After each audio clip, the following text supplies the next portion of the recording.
Hi, this is Matt with AppliancePartsPros.com. Today we'll be showing you how to repair your appliance.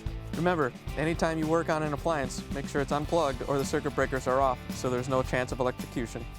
In this video, we're going to show you how to change out the Samsung refrigerator door closure.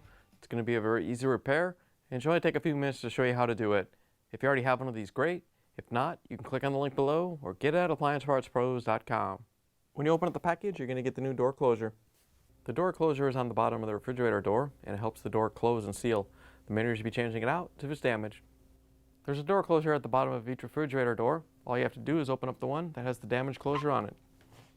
Once you have the door open, we have access to the door closure. We're just going to use a Phillips screwdriver to take out the screw that holds it on.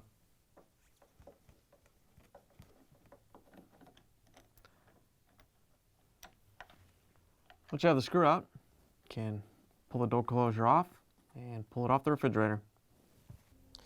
Here's the old door closure next to the new one. If you already have one of these, great. If not, you can get it at AppliancePartsPros.com. We do have to switch the rubber spacer from the old one to the new one.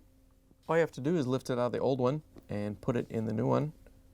It's not held in by any adhesive or anything, so just set it into place and make sure it doesn't fall out before you put it in. To put the new door closure on, we're just going to lift it up into place and push it onto the pin. Once you have it in place, you can use the Phillips screwdriver to put in the screw to hold it on.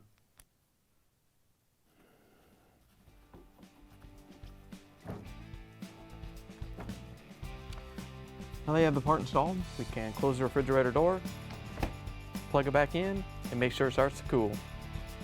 Thanks for joining us for another successful repair brought to you by AppliancePartsPros.com. Check out our other repair videos on our site, Facebook, and YouTube.